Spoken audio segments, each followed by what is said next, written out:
सुप्रभात। GS nexus current affairs series में आपका स्वागत है।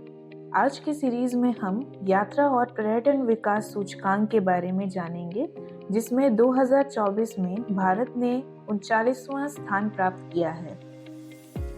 विश्व आर्थिक मंच द्वारा 2024 के यात्रा और पर्यटन विकास सूचकांक में भारत ने 119 देशों में 39वां स्थान प्राप्त किया है।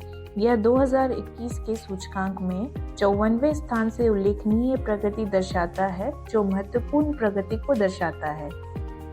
यात्रा और पर्यटन विकास सूचकांक में भारत की प्रगति के प्रमुख चालक कुछ इस प्रकार हैं।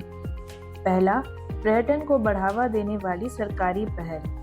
पर्यटन मंत्रालय राज्य सरकारों, केंद्र शासित प्रदेशों और केंद्रीय एजेंसियों को वित्त पोषण करके पर्यटन बुनियादी ढांचे का समर्थन करता है। प्रमुख पहलों में थीम आधारित पर्यटक सर्किट पर केंद्रित स्वदेश दर्शन योजना और तीर्थ स्थलों को बेहतर बनाने, समग्र यात्रा अनुभव को बढ़ाने और पूरे भारत में सतत पर्यटन विकास को बढ़ावा देने के उद्देश्य से प्रसाद योजना शामिल है। दूसरा, स्वास्थ्य सेवा पर्यटन पहल। स्वास्थ्य और परिवार कल्याण मंत्रालय ने advantage health care India portal launch किया है, जो अंतर्राष्ट्रीय रोगियों को चिकित्सा सुविधाओं और कल्याण सेवाओं के बारे में विस्तृत जानकारी प्रदान करता है, जिससे भारत के स्वास्थ्य सेवा विकल्पों तक पहुंच आसान हो जाती है। अब हम विश्व आर्थिक मंच के बारे में जानते हैं। यह संगठन एक अंतर्राष्ट्रीय गैर सरकारी इकाई है जो सार्वजनिक निजी सहयोग को बढ़ावा देने पर केंद्रित है। इसकी स्थापना जनवरी 1971 में जर्मन इंजीनियर और अर्थशास्त्री क्लॉस श्वाब ने की थी। मुख्यालय जिनेवा, स्विट्जरलैंड में स्थित है।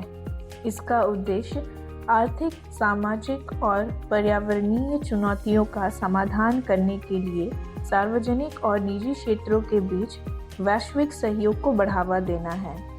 पहल जलवायु परिवर्तन, स्थिरता, प्रौद्योगिकी, वैश्विक स्वास्थ्य और आर्थिक विकास जैसे क्षेत्रों पर ध्यान केंद्रित करता है। यह मंच वैश्विक प्रतिस्पर्धात्मकता रिपोर्ट, वैश्विक सूचना प्रौद्योगिकी रिपोर्ट, वैश्विक लिंग अंतर रिपोर्ट, वैश्विक जोखिम रिपोर्ट, वैश्विक यात्रा और पर्यटन रिपोर्ट और वैश्विक सक्षम व्यापार रिपोर्ट को प्रकाशित करता है।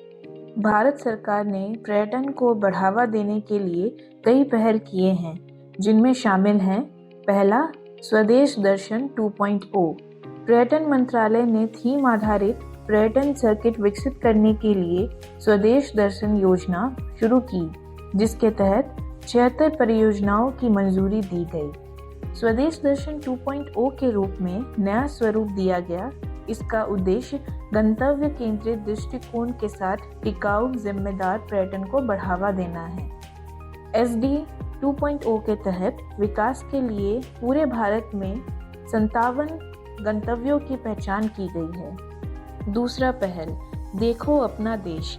भारत सरकार के पर्यटन मंत्रालय ने भारत की जनता की नब्ज को समझने के लिए पहली बार राष्ट्रव्यापी IP देखो अपना देश पीपल्स चॉइस 2024 विकसित किया है।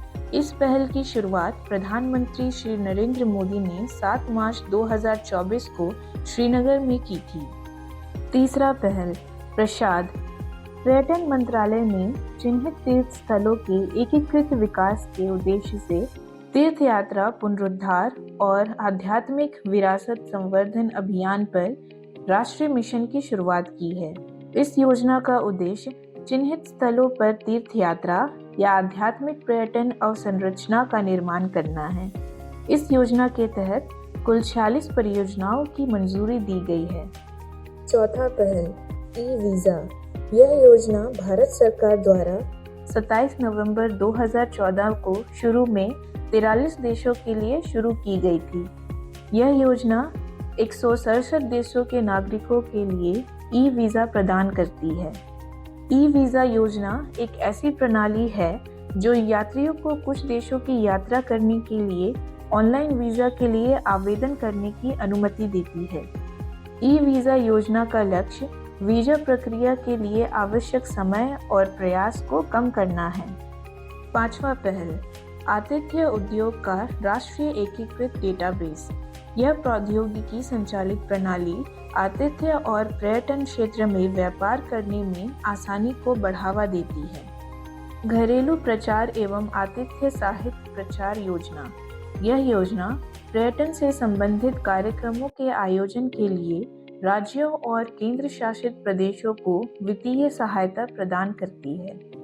सेवा प्रदाताओं के लिए क्षमता निर्माण योजना। यह योजना बेहतर सेवा मानक प्रदान करने के लिए जनशक्ति को प्रशिक्षित और उन्नत करती है। स्टार रेटिंग प्रणाली। यह प्रणाली पर्यटकों के विभिन्न वर्गों के लिए अपेक्षित मानकों के रूप में होटलों को वर्गीकृत करती है। सतत पर्यटन के लिए राष्ट्रीय रणनीति। इस रणनीति का उद्देश्य नवीकरणीय ऊर्जा स्रोतों, ऊर्जा कुशल संयंत्र और उपकरण और संसाधन कुशल परिवहन विकल्पों के उपयोग को बढ़ावा देकर GHG उत्सर्जन को कम करना है। आज के लिए इतना ही। आगे इस तरह की जानकारी के लिए GS Nexus से जुड़े रहें। धन्यवाद।